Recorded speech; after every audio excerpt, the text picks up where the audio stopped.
Welcome to the Future is Borderless podcast with David Nilsson.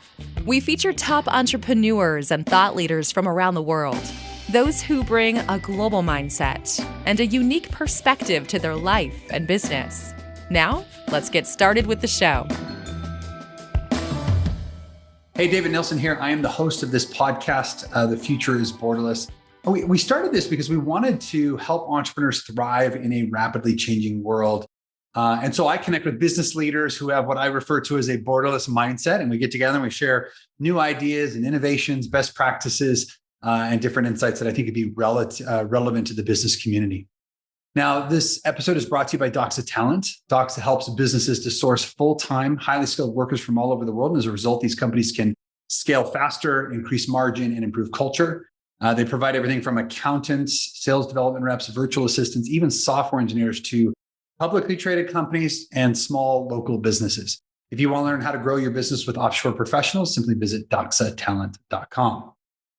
All right. Well, today is going to be a really fun show. I've invited Cesar Quintero on as our guest, and I want to start by talking about his purpose because I think it was something I want to dig into. But Cesar said his purpose is to empower leaders to build a business by design so that they can live a life by design. And at 24, Cesar moved to Miami, given the economic turmoil in Venezuela, to pursue his own dream of starting a business. And he did. He wanted to help others achieve a healthier lifestyle. So he started Fit to Go, which was the first corporate healthy meal delivery service in Miami. And then in 2013, he founded two different companies, actually, Raw Bar to Go and The Profit Recipe, which is a coaching firm that helps entrepreneurs by implementing best practices for scaling a business through the Entrepreneurial Operating System, or EOS. Cesar's also an active member of the Entrepreneurs Organization. He's held lots of leadership positions there, both at the local, regional, and global level. And then his passion for teaching and business compelled him to get certified for training individuals under traction implementation, why discoveries, the EO Accelerator Program, and EO Forum. So with all of that, Cesar, welcome to the podcast. Thank you, David. Thanks for having me. That sounded like an amazing person there. We do our best to dress things up here. Yeah, right. That's awesome. Well, I want to start with something that I read in your bio that I think would just be fascinating to learn a little bit more about. It was the fact that you migrated here from Venezuela. It sounds like there was some economic uncertainty, but you were only 24. So that's a pretty significant change at that time in life. Tell us a little bit about that story. Yeah. So, borderless, right? So my father's American. I was born in US, but I lived all of my life in Venezuela, and I went to college there, started my corporate life there with Procter & Gamble. And rapidly the country was starting to go down the economic and political nightmare it is today. I left after the first devaluation and the whole economic turmoil. So at 24, if I don't see a future in my country and I'm in this building phase, I said, I'm just going to get married, move to a new country, and start a business all at the same time, because there's no risk at that age, I guess. But in my mind, it was more like, and I got into the food industry, which I had no idea about, right? I just saw an opportunity. I'm like, Miami is healthy and nobody's eating healthy here, and there's no convenience, and the corporate areas don't have anything healthy around them.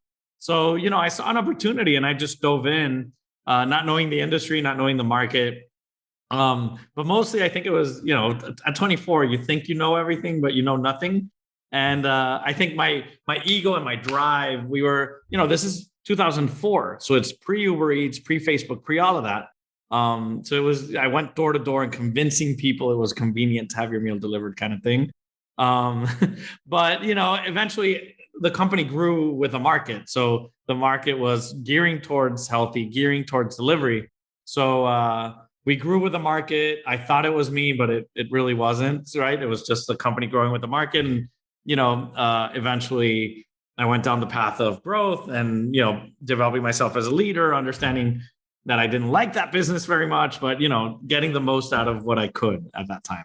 That's amazing. I think most people, I can't tell you how many times I talk to young people here in the US and they say, well, I can't start a business. I don't have the money, or I don't have the time, or I don't have the experience. I love how you made that huge life change and, just kind of jumped in with 2 feet to make it happen. Yeah, I guess in my mind, I always said like, well, if this doesn't work out, I'll just go and study something, and I can always get a job. Like there's never a way. I won't live under a bridge. So I think that was the attitude I came into it naively. But it was, yeah, bootstrap, minimal investment, and just getting it started and growing, and that's the way it grew. Yeah. Yeah, it's funny. Like I was just talking at a startup weekend this last week, and one of the things we talked about was the new sort of personas that we have to be mindful of when we're hiring today. And one of them is the idealist, and the idealist is untethered by any sort of home or kids or major obligations, right? And so it sounds like you were in that place as well. Yeah. Tell me a little bit about, so Fit to Go was the business that you obviously started, and that, are you still in the business today? No, I sold that business in 2016. Yeah, and it's a funny story, but I realized by 2012, certain things happened. I got hit with a class action lawsuit. The business wasn't doing the profits I needed.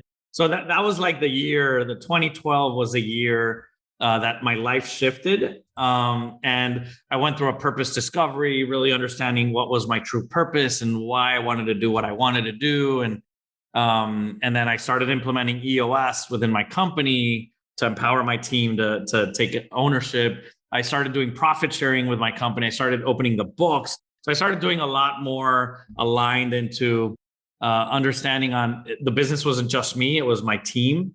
So I kind of shifted that year, and with my surprise, within a year we quadrupled in profit, doubled in size. People took ownership, and I was less and less in the business.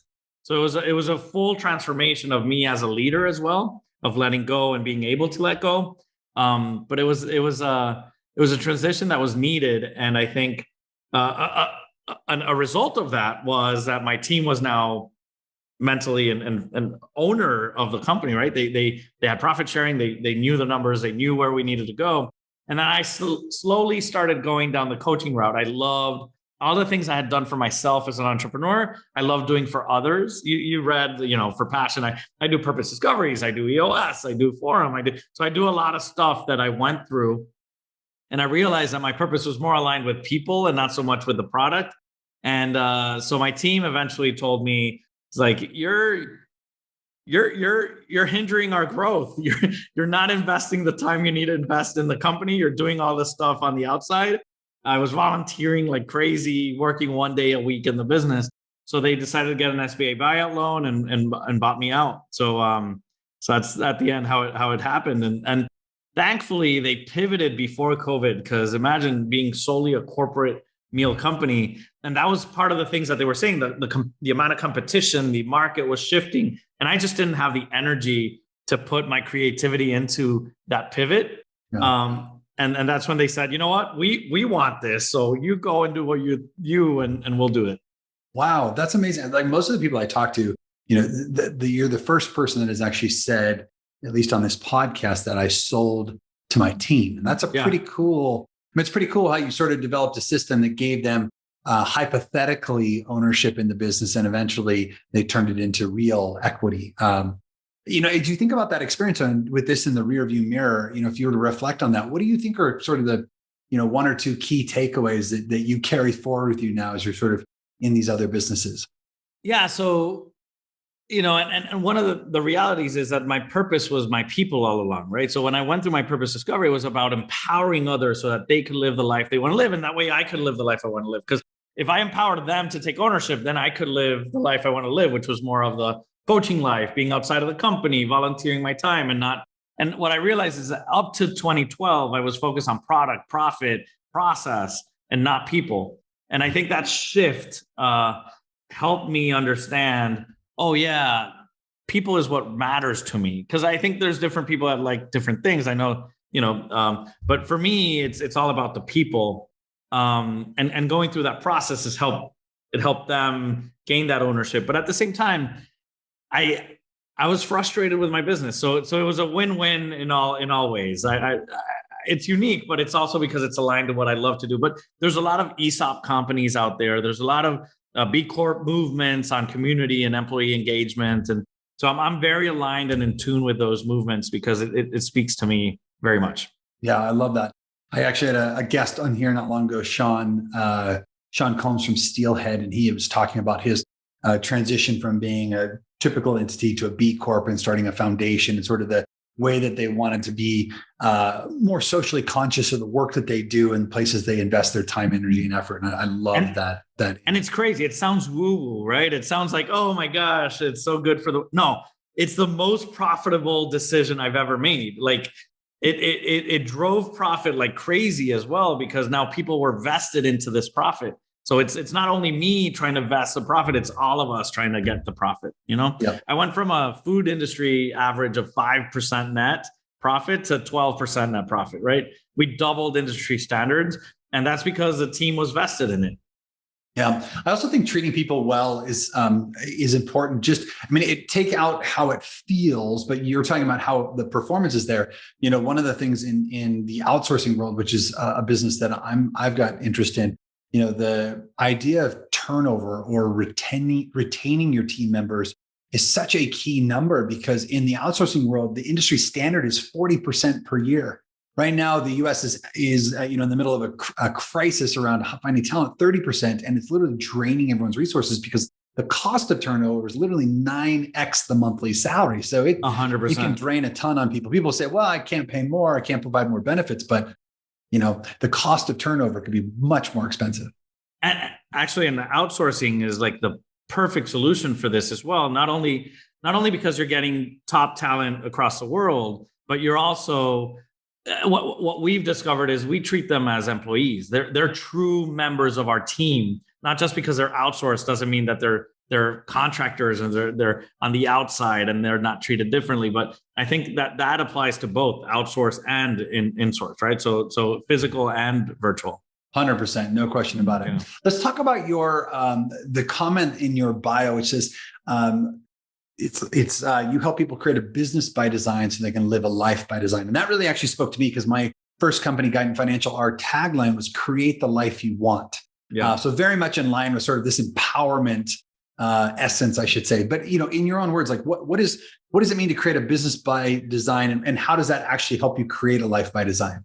Yeah. So I take my journey as an example, and every time I talk to an entrepreneur, I see my journey is not unique. Like every entrepreneur goes through exactly my same journey. They find an opportunity, they start, building like crazy. And then they realize, they need to evolve as a leader, and then they need to build a team, and they need to build a company, and then they need to understand, why the hell am I doing this? Why did I get myself into this mess? And understand the purpose around it. So I think everybody's journey goes through that cycle. What I like to say is, entrepreneurship is what really changes the world, right? And I think you and I align on that. It's not governments, it's not big business, it's entrepreneurship. We're the ones who have the real life experience in the day-to-day with our communities, with our teams. We are the ones who are really able to affect the world, but that only happens if we take the time and energy of our superpowers, of what we're great at and what we're good at. Because a lot of us get stuck in the day-to-day mundane,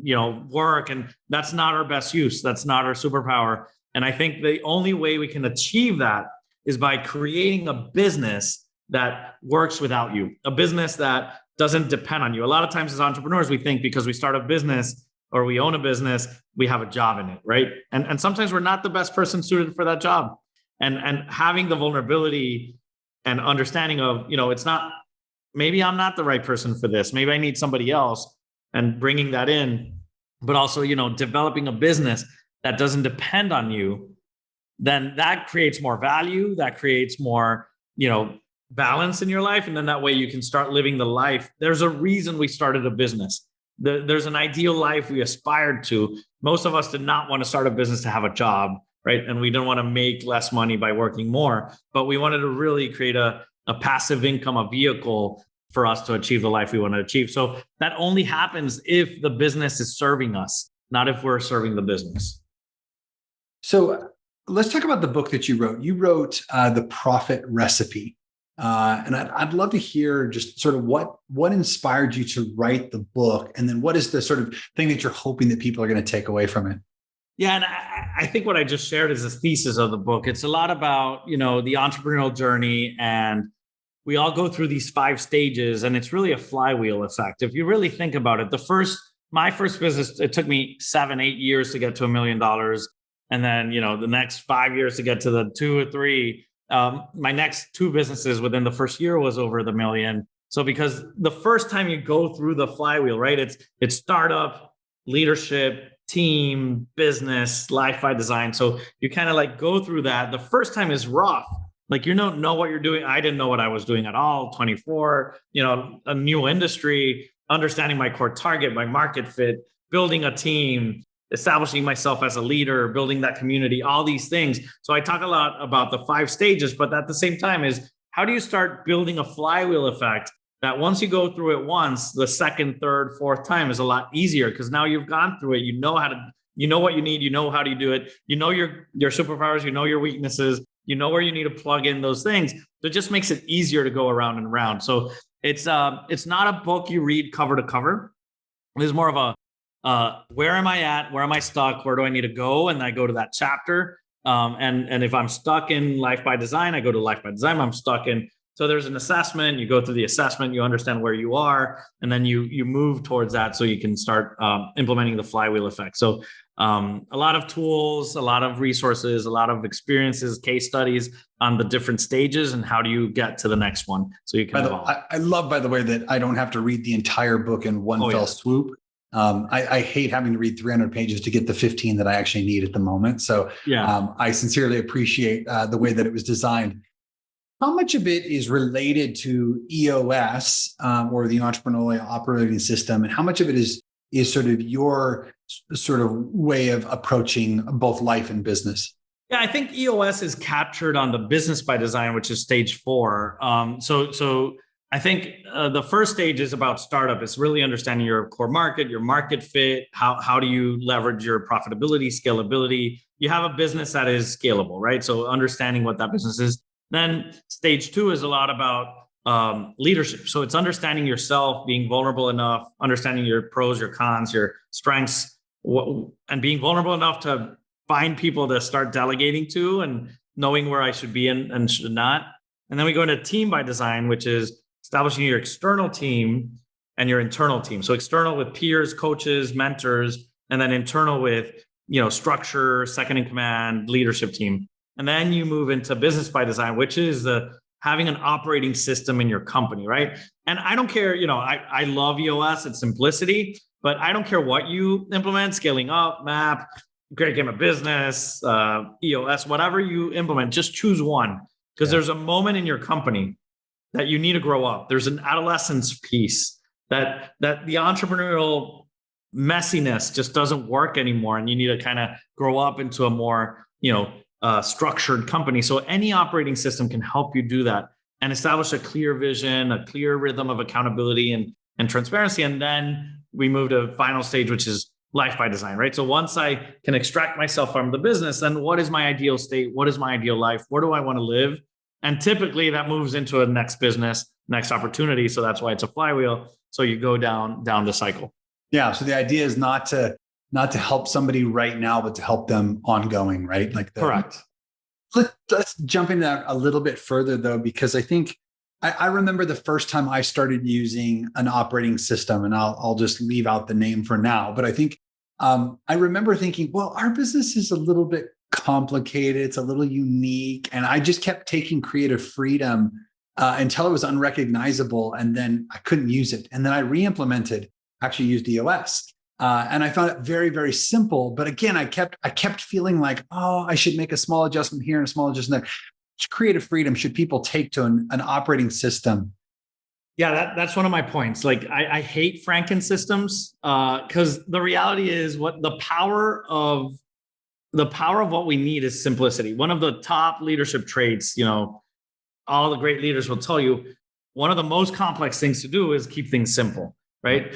And the more we grow in a company, the simpler it is, the better it is, because the more permeant it will become, right?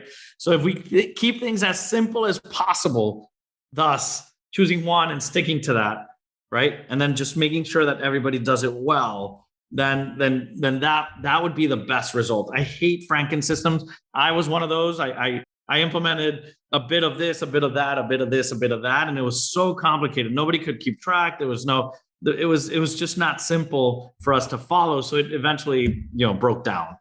Yep. That's actually what we realized too, is that we had to become purists and just avoid the desire to sort of make it our own. And entrepreneurs always think we can do it better, right? We can always do things better. We can always improve this. But at the end, there's a proven, long-lasting business fundamentals that it's true for every company. It doesn't matter how unique you are. It just works for every company. So, and most companies go like, no, we're truly unique. It's like, it's the same thing. Let's just make the shoe fit. And that's why people, hire an implementer as well to help you craft that and make it in the purest way, but at the same time, make it work for you.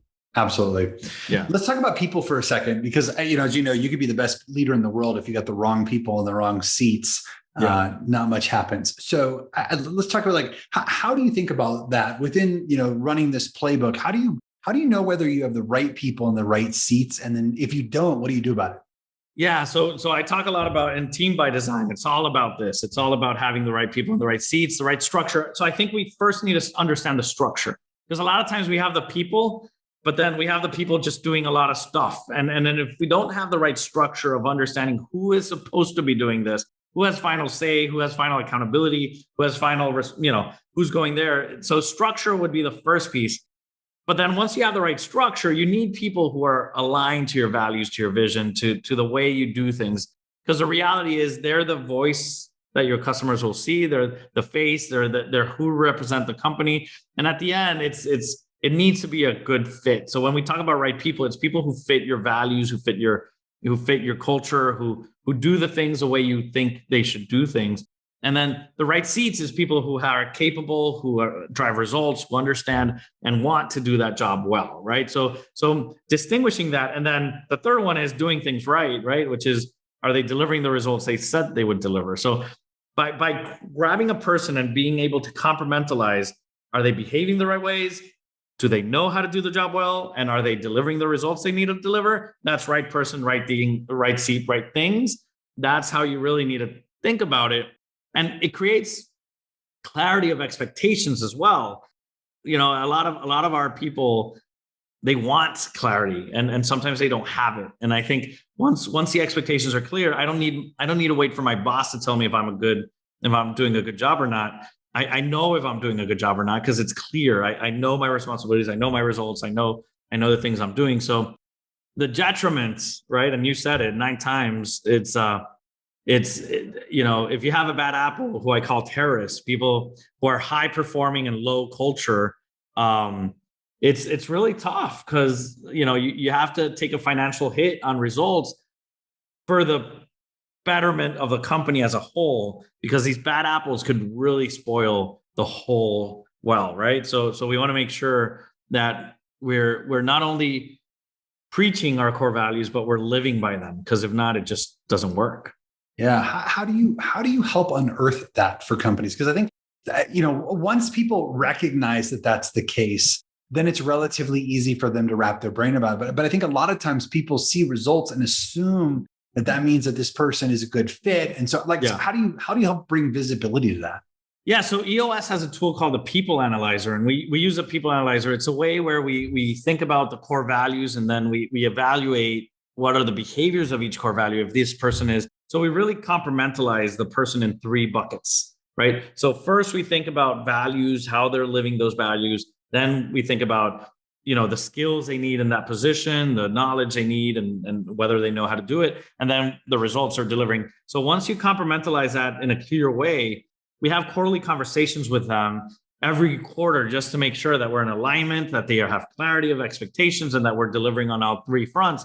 And we talk about a 3-strike rule, which is aligned with many HR companies out there. But, first you have a conversation, and, there's a need here that we need you to improve. Then the second conversation is a write-up, where it's like, okay, the expectations have been set. If you don't improve by this day, I'm going to love you out the door. I want what's best for you, but it's on you. It's not on me anymore. So we drive a lot of accountability, right, and transparency, and saying, hey, you're missing these 2 things, or you're missing this thing. I need to see some improvement on this. And then by the 3rd, it's strike 3, you're out. And the reality is that just because somebody doesn't fit our culture doesn't mean they're a bad employee. It's just, I like the borderless, it's all about I was an exchange student in Japan, and you can imagine a Venezuelan in Japan just sticks out like a sore thumb, right? Like I'm yelling in the middle of the street and doing all my stuff. And, Japanese people would just like, well, calm down, speak lower, go in the sidewalk, do all these things. And I'm like, no, it's like, this is me. This is who I am. And, that's good for me in my country, because in my country, that's normal. But if I go to a different company, a different culture, a different country, I'm expected to behave differently. And after 6 months in Japan, came the rest of the Latin Americans, the South Americans, because of the time difference in school year. And now they were the ones screaming in the middle of the street and doing all these things. And I'm in the sidewalk going like, guys, you don't do that here, right? So I either adapt or I evolve, right? Or I either adapt or I leave, because if not, it just doesn't fit. So the same analogy should happen in our companies, where if somebody's not a good fit behaviorally, they might be a great fit in another company. It's just that they're not the model we want in our company. I think that's an awesome example, a way to personalize it, because I think a lot of times when we say they're not a cultural fit, people think that means bad person. That doesn't necessarily mean it at all, right? So it could be a lot of different things. It's funny, since you have actually, I believe, one of the largest, if not the largest EOS coaching businesses, period. I guess what I'm curious about is, I guess, two issues. One is, when someone comes to you, are there common characteristics that you see that need to be course corrected? Is there something like when you see someone that's struggling to grow or struggling to sort of break through to the next level? Like, do you see common characteristics? Is there something like in general you would say, man, 50% of them are like X? I would say if your company is between 10 and 250 employees, you're in that phase of growth where you're stop being a mom and pops and you're starting to be you need a little more structure, and it's feeling hard. And every time, I don't know how to delegate, I don't know how to do this. And we're being successful, but in spite of ourselves, right? It feels tough. And I think that's where most of the companies that come to us come for. And what I love about any of these operating systems, specifically EOS, is very targeted towards agile process and all these things, is that it's a wartime system. So like most of our clients did amazing during COVID because they were able to pivot really fast because of their weekly pulse. They were able to shift strategy constantly. Whereas if you're just letting things go and not being on top of it, not being intentional of where you're spending your focus and your time, then markets and life just gear the business towards where it needs to be. So yeah, I think towards your question, I think most of the companies that come to us, it's because it's more about a feeling. A lot of companies are in rapid growth mode, but it just feels tough. It feels rough. It feels that we don't have clarity of things in communication. The team is not, but in my case, when I implemented EOS, it was because I wanted more time for myself, right? I was just burned out. Like I was completely burned out. So there's different people that come from different things, but I would say the majority is where you want to focus on something. The operating systems help you focus. So if I want to focus on more time for me, if I want to focus on better sales, if I want to focus on better profit, if I want to focus on, better team or better team communication, yes, this works for all of those, because where I put my focus, it's where I'll get the results. Awesome. Let's transition to your sort of, actually, I want to make one comment here. It's funny because as you were talking about 10 to 250 employees, I was thinking, the process that you guys are creating is one that can be re-implemented to some degree or relaunched inside of a business when it gets to the next phase. Because I remember when we got to 100 people, we had to redesign our org structure, and the kind of people we needed in leadership positions was different. When we got to 250 or 300, again, the same sort of cycle repeats itself. So I love that can be sort of used again and again and again. And I'm sure that you do that with your clients. Let's talk about how you give back. You've got a little, you're coaching people, you've sold a business, you've got a couple of others. But tell me a little bit about how do you spend your time and where do you invest, your time and energy to give back? Yeah, so I'm from Venezuela, so South America, Latin America, and entrepreneurship is underserved in Latin America, like South Asia, Latin America. If you don't come from money, if you don't come from a family of business, there's no way you can be an entrepreneur. So one of my passions is to democratize entrepreneurship in Latin America. So we started a business called Emprendedor Growth Model, and what we do there is we help professionals start a minimum viable product or service using lean startup methodology and this type of stuff. So it's a 13-week program that helps them launch their business. We launched this during COVID. And right now we have over 1,500 students. We have 89 coaches that are helping those students start their business. So a lot of my time and passion is going towards that as well, and trying to help. Because again, entrepreneurship changes the world. So that's one of the main issues in Latin America, is that government just controls most of the centralized processes. So how do we get people to decentralize and really create change through entrepreneurship? So putting a lot of energy and effort in that as well. I love how most of your life revolves around entrepreneurship and empowerment. Is sort of like this theme that's thread throughout. Yeah. And I actually think that's really great, because you want your purpose to be very clear in everything you do. And obviously you're leading a life by design and, walking the talk. Tell me a little bit about what you're learning today. I've always found like the best entrepreneurs are constantly learning. What is it that you're, trying to learn today and improving yourself? Oof. What I'm trying to learn today, let me see, what's the latest? The book I'm reading today, I'm rereading Brene Brown's Atlas to the Heart. It's taking a different meaning for me. It was weird. I didn't know about Brene Brown before, and the more I've learned about her and the thing about congruence and alignment of actions and words and vulnerability has taken a different meaning for me now in my stage of life. So I think that I'm rereading that right now. They just did a 2-episode with Simon Sinek and Adam Grant in the podcast, and that was a class of engagement. They talked about quiet quitting and engagement and all that stuff. So that got me thinking again about that. So it took me back to her book. So yeah, right now I'm a lot around engagement. How do I engage my team better? How do I engage people better so that we can all achieve more? So that's what I'm working on right now a lot. Awesome. Well, we'll leave it there. We've been listening to Cesar Quintero, the author of Profit Recipe. Cesar, where can people go to learn more about the work that you do? Yeah, so they can go to theprofitrecipe.com, or they can go in Amazon. The Profit Recipe is also, the book is on sale there, or at Cesar Quintero at any platform. But yeah, profitrecipe.com is just the easiest one. Awesome. Well, we'll put all those in the show notes for our listeners. And thanks again for being on the show today. Thank you, David. It was fun. Thank you for listening to the Future is Borderless podcast with David Nilsson. Be sure to click subscribe to future episodes so you can hear from more top entrepreneurs and thought leaders. And we'll see you again next time.